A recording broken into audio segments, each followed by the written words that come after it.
Hello guys, welcome to our YouTube channel study with M. आज मैं आप सभी के लिए काफ़ी इंपॉर्टेंट क्लास लेके आई हूँ। तो देखिए, आज के इस क्लास में हम जीके जीएस एंड उत्तराखंड के मोस्ट इंपॉर्टेंट क्वेश्चंस डिस्कस करेंगे, जो कि आपके आगामी वीडियो पीपीडीओ एग्जाम के लिए इंपॉर्टेंट हैं। इस सीरीज़ में आप सभी को एकदम यूनिक क्वेश्चंस प्रोवाइड किए जा रहे हैं। साथ ही साथ क्वेश्चन से रिलेटेड इंपॉर्टेंट फैक्ट्स भी आप सभी को इसी सीरीज़ में ही बताए जा रहे हैं, जो कि वीडियो पीपीडीओ एग्जाम के लिए काफ़ी हेल्पफुल रहने वाले हैं। और इस सीरीज़ के काफ़ी सारे क्लासेस आप सभी को अभी तक प्रोवाइड करा दिए गए हैं। जिन लोगों ने पुरानी क्लासेस नहीं देखी हैं, तो आप स्टडी विद एम पर विजिट करके देख सकते हैं। वहाँ पे प्लेलिस्ट बनाई गई है, तो वहाँ पे आप विजिट करके देख लीजिए। तो चलिए, आज के सेशन को हम स्टार्ट करते हैं। स्टार्ट करने से पहले जिन लोगों ने अभी तक हमारे YouTube channel study with M को सब्सक्राइब नहीं किया है, वो सब्सक्राइब कर लें। साथ ही साथ बगल में जो बेल आइकन दिख रहा है, इसे भी प्रेस कर लें, ताकि हम कोई भी वीडियो डालते हैं तो उसका नोटिफिकेशन आपके पास जल्द से जल्द पहुंच जाए।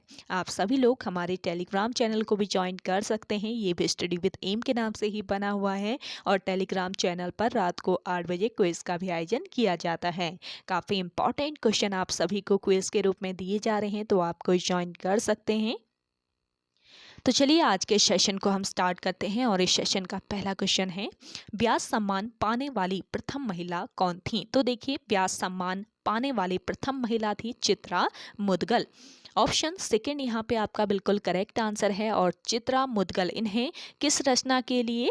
इन्हें अनुवास नामक रचना के लिए, अनुवास नामक रचना के लिए वर्ष 2003 में व्यास सम्मान दिया गया था। और व्यास सम्मान की स्थापना कब हुई, पूछा जा सकता है आप लोगों से।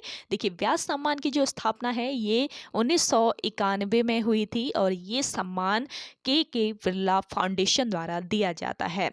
साहित्य के क्षेत्र में व्यास सम्मान दिया जाता है। इस पॉइंट को भी आप ध्यान रखेंगे, किस क्षेत्र में यह सम्मान दिया जाता है पता रहना चाहिए, क्योंकि हो सकता है आयोग घुमा फिरा के कोई भी क्वेश्चन आपसे पूछ ले। तो आपको क्वेश्चन से रिलेटेड अदर फैक्ट यहाँ पे इसीलिए बताए जा रहे हैं, ताकि कोई भी क्वेश्चन आपसे पुट अप किया जाए तो आपको आता हो।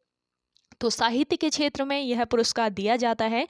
व्यास सम्मान केवल किस साहित्य में? केवल ये हिंदी साहित्य में दिया जाता है। इंपॉर्टेंट पॉइंट है आपका, नोट कर लीजिए। इन पॉइंट्स को आप सभी लोग कॉपी पेन लेके जरूर बैठा कीजिए इस क्लास के लिए। डेली सुबह 10 बजे ये क्लास आप सभी को प्रोवाइड की जा रही है, तो नोट डाउन कर लीजिए इन पॉइंट्स को। और सबसे पहली बार व्यास सम्मान वर्ष 1991 में किसे दिया गया था? राम विलास शर्मा को। सबसे पहले 1991 में यह पुरस्कार मिला राम विलास शर्मा को। चलिए, नेक्स्ट क्वेश्चन देखते हैं। मानस वन्य जीव विहार किस राज्य में स्थित है? मानस वन्य जीव विहार स्थित है आपके असम राज्य में। ऑप्शन थर्ड इस क्वेश्चन का करेक्ट आंसर है। मानस वन्य जीव अभ्यारण्य असम राज्य में स्थित एक राष्ट्रीय उद्यान है, और यह अभ्यारण्य यूनेस्को द्वारा घोषित एक प्राकृतिक विश्व धरोहर स्थल, बाघ के आरक्षित परियोजना, हाथियों के आरक्षित क्षेत्र और एक आरक्षित जीवमंडल है। और इसकी स्थापना वर्ष 1990 ईस्वी में की गई थी। क्षेत्रफल की बात की जाए तो 950 वर्ग किलोमीटर इसका क्षेत्रफल है, और वर्ष 1985 में इसे विश्व धरोहर स्थल का दर्जा दिया गया था। लेकिन 80 के दशक, ध्यान दीजिएगा, 80 के दशक के अंत और 90 के दशक के शुरू में बोडो विद्रोही गतिविधियों के कारण इस उद्यान को वर्ष 1992 में विश्व धरोहर सूची से हटा दिया गया, और जून 2011 में इसे पुनः यूनेस्को की विश्व धरोहर सूची में शामिल कर लिया गया। अगला क्वेश्चन देखेंगे, हिमगंगा नामक नदी का उद्गम क्षेत्र है। देखिए, हिमगंगा नामक नदी का उद्गम क्षेत्र है हेमकुंड साहिब। ऑप्शन फर्स्ट बिल्कुल करेक्ट आंसर है। हेमकुंड साहिब आपके चमोली में स्थित है, चमोली जनपद में स्थित है हेमकुंड साहिब। सिखों का ये पवित्र तीर्थ स्थल है। हेमकुंड झील के किनारे सिखों के 10वें गुरु कौन थे? गुरु गोविंद सिंह थे। तो सिखों के 10वें गुरु ने यहाँ पे तपस्या की थी, और यहाँ एक प्रसिद्ध गुरुद्वारा और लक्ष्मण जी का प्राचीन मंदिर है। इस सरोवर से, यहाँ पे एक सरोवर जो है, इस सरोवर से अलकनंदा की सहायक लक्ष्मण गंगा नदी निकली है, और यह झील 7 पर्वतों से घिरी है। तो ये झील जो है ये 7 पर्वतों से घिरी हुई है। इस पॉइंट को भी आप सभी लोग ध्यान रखिएगा। अगला क्वेश्चन है, पहला ब्रह्मपुत्र साहित्य उत्सव का आयोजन कहाँ पर किया गया था? इंपॉर्टेंट क्वेश्चन है। पहला ब्रह्मपुत्र साहित्य उत्सव का जो आयोजन किया गया था ये किया गया था गुवाहाटी में। ऑप्शन 4 यहाँ पे आपका राइट आंसर है। गुवाहाटी किस राज्य में लोकेटेड है? असम राज्य में। तो असम राज्य के गुवाहाटी में पहला ब्रह्मपुत्र साहित्य उत्सव आयोजित किया गया था। गुवाहाटी की बात की जाए तो ये असम राज्य का सबसे बड़ा शहर है और ब्रह्मपुत्र साहित्य उत्सव का आयोजन असम राज्य में पर्यटन को बढ़ावा देने के उद्देश्य से किया गया था। अगला क्वेश्चन देखेंगे, जौलजीबी मेले की शुरुआत किस वर्ष हुई? देखिए जौलजीबी मेला आपके कहाँ पर लगता है? यह मेला पिथौरागढ़ जनपद में लगता है। पिथौरागढ़ जनपद में काली व गोरी नदियों के संगम पर लगता है। और कब लगता है? मार्गशीर्ष संक्रांति 14 नवंबर को इस मेले का आयोजन किया जाता है। और इस मेले की शुरुआत कब हुई थी ये बताना है। तो यहाँ पे करेक्ट आंसर हो जाएगा 1914 यानी कि 1914 में इस मेले की शुरुआत की गई थी। जौलजीबी मेले की शुरुआत वर्ष 1914 में किसने की थी ये भी पूछा जा सकता है। तो नोट कर लीजिएगा, गजेंद्र बहादुर ने इस मेले की शुरुआत की थी। चलिए अगला क्वेश्चन है आपका, भारत की स्थलीय सीमा की लंबाई कितनी है? देखिए भारत की स्थलीय सीमा की जो लंबाई है वो है आपके 15,200 किलोमीटर यानी कि ऑप्शन फर्स्ट बिल्कुल राइट आंसर है। भारत की स्थलीय सीमा की लंबाई लगभग 15,200 किलोमीटर है। इसका उत्तरी दक्षिणी विस्तार 3,214 किलोमीटर है और पूर्व पश्चिम विस्तार 2,933 किलोमीटर है। ये ध्यान रखेंगे, इसका उत्तरी दक्षिणी विस्तार है 3,214 किलोमीटर जबकि पूर्व पश्चिम विस्तार है 2,933 किलोमीटर।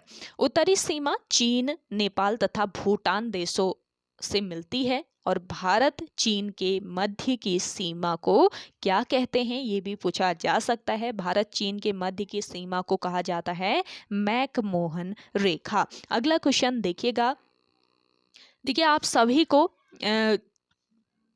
वन दरोगा के रिगार्डिंग भी क्लासेस प्रोवाइड कराई जा रही है। कल आपको क्लास 1 प्रोवाइड कराई गई थी। तो जिन लोगों ने वन दरोगा के रिगार्डिंग क्लासेस देखनी है तो स्टडी विद एम पर आप विजिट करके देख सकते हैं। काफ़ी इंपॉर्टेंट क्लासेस है और सिलेबस टोटली चेंज है इस बार वन दरोगा का, तो आप देख लीजिएगा।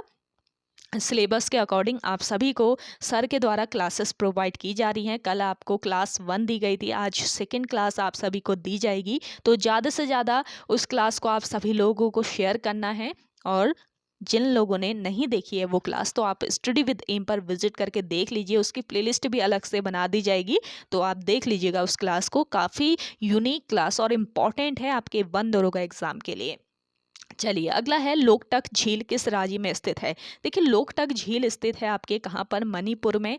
ऑप्शन सेकंड बिल्कुल राइट आंसर है। लोकटक झील भारत के पूर्वोत्तर भाग में स्थित मणिपुर राज्य की एक झील है और यह झील अपनी सतह पर तैरते हुए वनस्पति और मिट्टी से बने द्वीपों के लिए प्रसिद्ध है, जिन्हें क्या कहा जाता है? जिसको कहा जाता है कुंदी। इन्हें कुंदी कहा जाता है। और देखिए झील का क्षेत्रफल लगभग 280 वर्ग किलोमीटर है और यह झील मणिपुर के चूड़ाचांदपुर जिले में स्थित है और यह मणिपुर का सबसे बड़ा जिला है। चूड़ाचांदपुर जिले में स्थित है जो कि मणिपुर राज्य का सबसे बड़ा जिला है। चलिए अगला क्वेश्चन है आपका, विश्व खाद्य दिवस कब मनाया जाता है? इंपॉर्टेंट क्वेश्चन है। इंपॉर्टेंट क्वेश्चंस की ये सीरीज है, डेली सुबह 10 बजे मिल रही है आप लोगों को वीडियो एग्जाम के रिगार्डिंग, तो आप सभी लोग इसे ज्वाइन जरूर कर लीजिएगा। जिन लोगों ने पुरानी क्लासेस नहीं देखी हैं तो स्टडी विद एम पर विजिट कर लीजिए। अराउंड आप सभी को 16-17 क्लासेस ऑलरेडी प्रोवाइड करा दी गए हैं।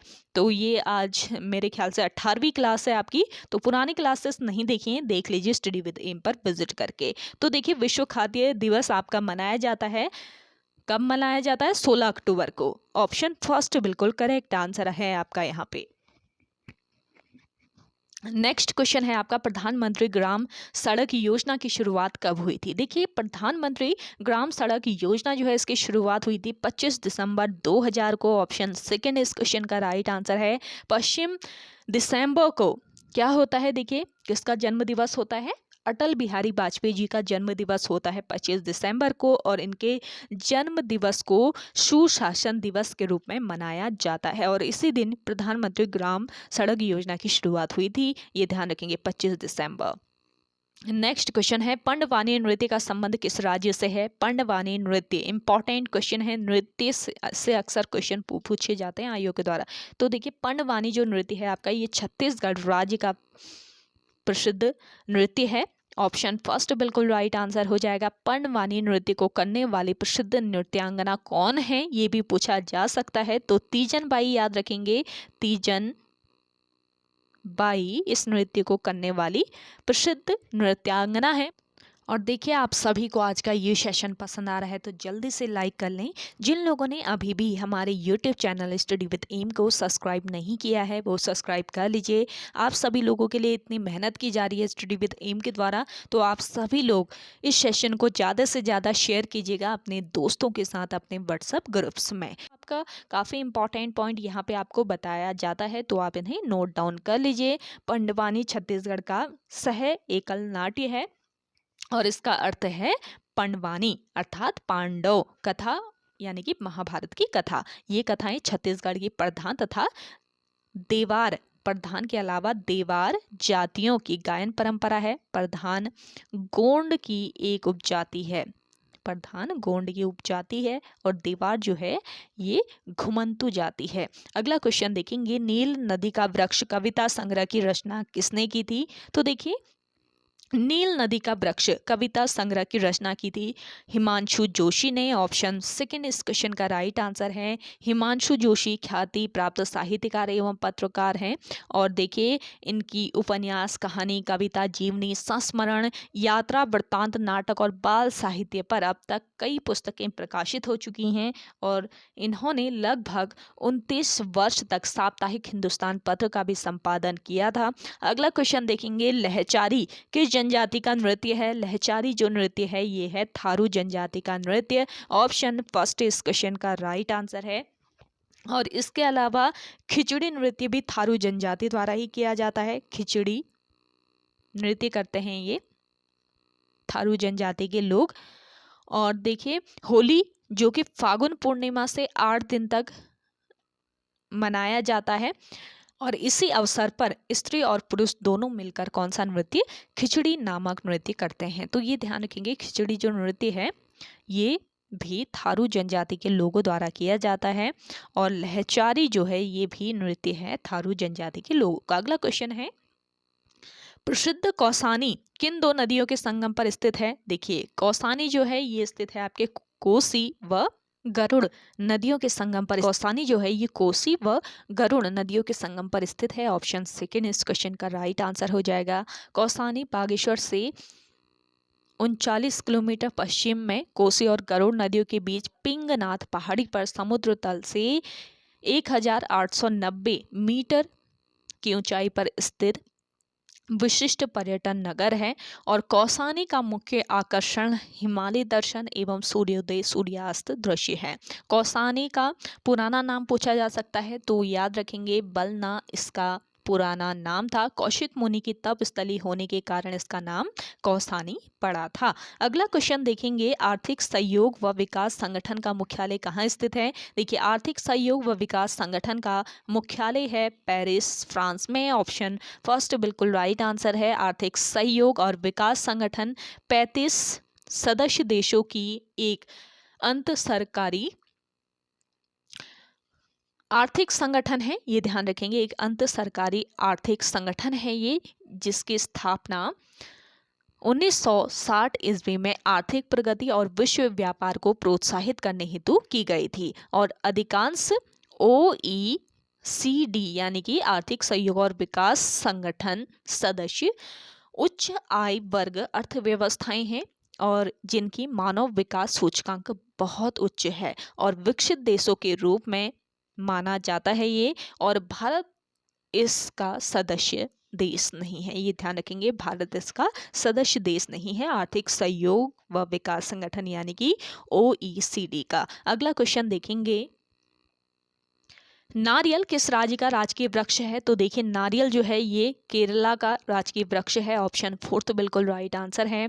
केरल की राजधानी तिरुवनंतपुरम में स्थित है। ये ध्यान रखेंगे, केरल को ऐतिहासिक रूप से केरलम नाम से जाना जाता है और यह दक्षिण भारत के मालाबार तट पर स्थित है।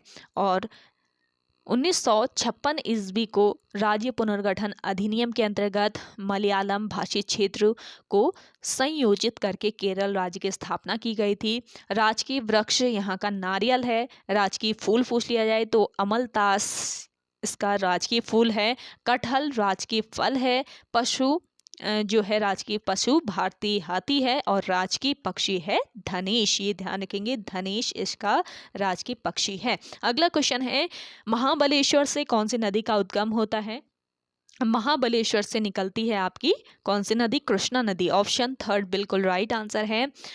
लंबाई इसकी प्रायः 1400 किलोमीटर है कृष्णा नदी की। और गोदावरी नदी की बात की जाए तो कहाँ से उद्गम होता है इस नदी का? त्रियंबकम पहाड़ी से यह नदी निकलती है। नर्मदा व सोन नदी अमरकंटक की पहाड़ी से निकलती है। गंगा नदी कहाँ से निकलती है? कमेंट कीजिए जल्दी से जिन लोगों को आंसर आ रहे हैं। अगला क्वेश्चन देखेंगे, गेदवा मेला किस जनपद में लगता है? गेदवा मेला आपके उत्तरकाशी में लगता है। ऑप्शन फर्स्ट बिल्कुल राइट आंसर है। उत्तरकाशी के नेटवाड़ में लगता है यह मेला। तो नेटवाड़ में गेदवा खेल में सिंगता पट्टी के गांव के लोग जो हैं वो दो धड़ों में विभक्त होकर मकर संक्रांति के अवसर पर गेंदवा खेल खेलते हैं।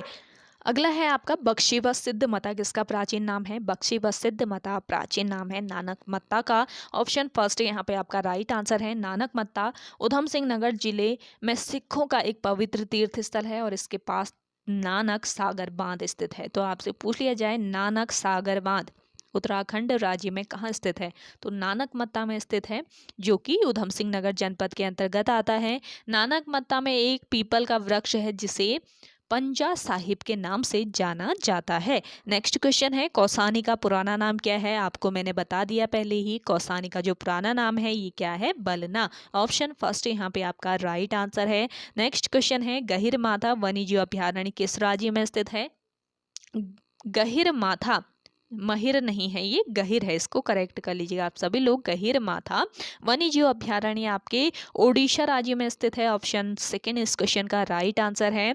और देखिए, गहिर माथा वन्यजीव अभ्यारण्य ओडिशा राज्य में स्थित एक समुद्री अभ्यारण्य है और यह उत्तर में ये धामरा नदी के नदीमुख से दक्षिण में ब्राह्मणी नदी के तो उत्तर में ये धामरा नदी के नदीमुख और दक्षिण में ब्राह्मणी नदी के नदीमुख तक विकसित है और इसमें बंगाल की खाड़ी का कुछ भाग भी सम्मिलित है। तो ध्यान रखेंगे, जो गहिर माथा वन्यजीव अभ्यारण्य है इसमें बंगाल की खाड़ी का कुछ भाग भी सम्मिलित है। तो ओके गाइस, आज के सेशन में इतना ही। आई होप आप सभी को आज का ये सेशन काफ़ी पसंद आया होगा। अगर आप सभी को आज का ये सेशन पसंद आता है तो इस सेशन को लाइक कीजिएगा, शेयर कीजिए। जिन लोगों ने अभी भी हमारे YouTube channel study with M को सब्सक्राइब नहीं किया है वो सब्सक्राइब कर लें। तो चलिए मिलते हैं एक नेक्स्ट इंटरेस्टिंग वीडियोज़ के साथ, तब तक के लिए धन्यवाद।